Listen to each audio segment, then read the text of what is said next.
Hey, what's going on, you guys? Welcome to the video for Elden Ring Shadow of the Erdtree. My name is Ventus.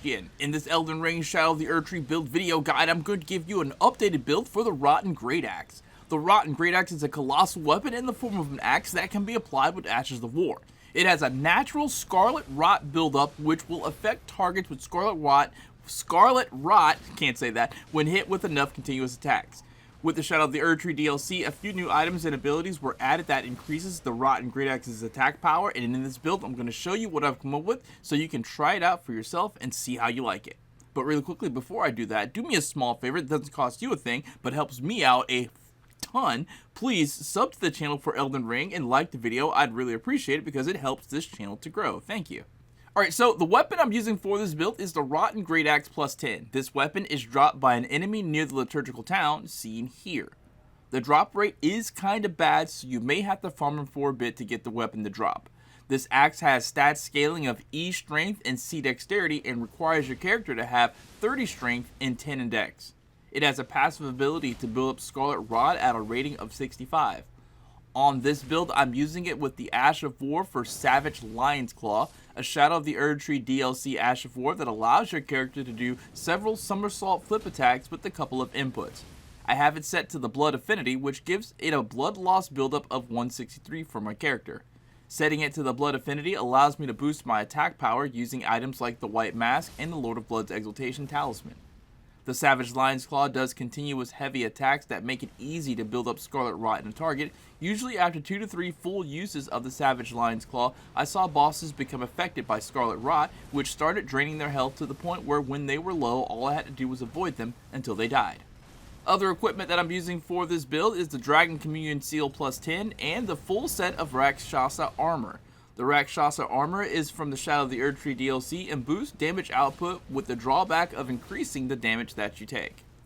For Talisman, the basic set that I've been using is the Kindred of Rot's Exaltation, the Shard of Alexander, the Rotten Winged Sword Insignia, and the Two-Handed Talisman. Other talisman that I've used with this build are the Axe Talisman, the Claw Talisman, and some other defensive talisman. Now, on a side note, I really wanted to make this build more about the Axe Talisman to enhance charge attacks on an axe. I like this axe, I like it a lot, but I don't love this axe charged attack. I wanted something more vertical, more up and down, so that's why I chose to go with the Claw Talisman, because those jump attacks are very vertical, very up and down, and they also break a boss's stance a lot easier. For the Mixed Wondrous Physick, I normally go with Opaline Hard Tier whenever I'm using the Rakshasa armor, but for this build, I went a bit more offensive and chose to go with the Thorny Crack Tier for consecutive attack power and the Stone Barb Crack Tier to make stance breaking in enemies easier. The way that I put my stats for this build was based around an 80 strength.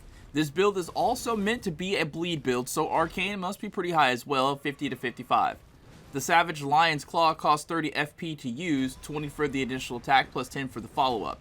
So 50 to 60 is safe in your mind if you like to spam the attack. Now, if you're smarter than me, you could go lower on your mind because all you really need to do is land 2 to 3 full Lion Claws on a boss to inflict it with Scarlet Rot. Blood loss buildup will happen usually before that, though.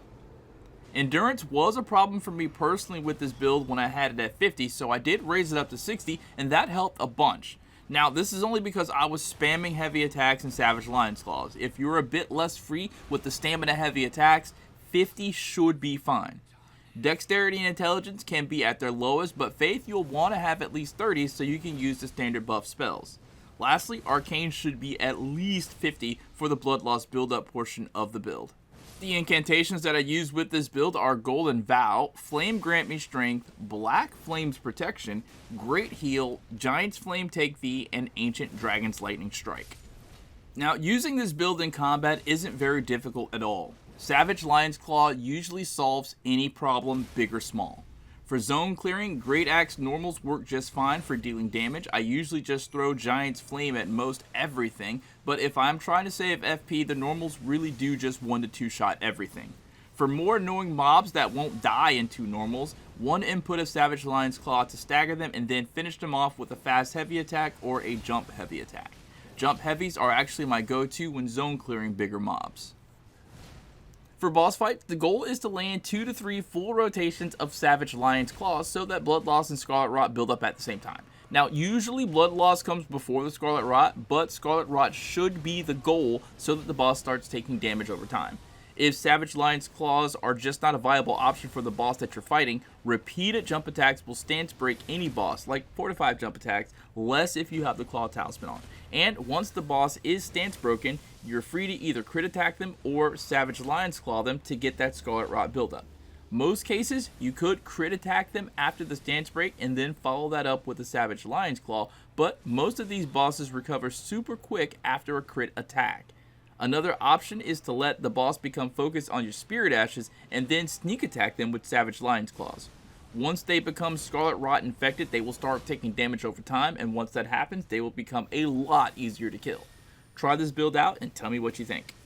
Alright guys, and that's going to be it for this build video. If it was helpful, let me know down in the comments. If you have any questions about this or anything else Elden Ring related, feel free to ask so that me or another viewer can answer them. Thank you guys so much for watching, and I'll catch you next time. Peace out.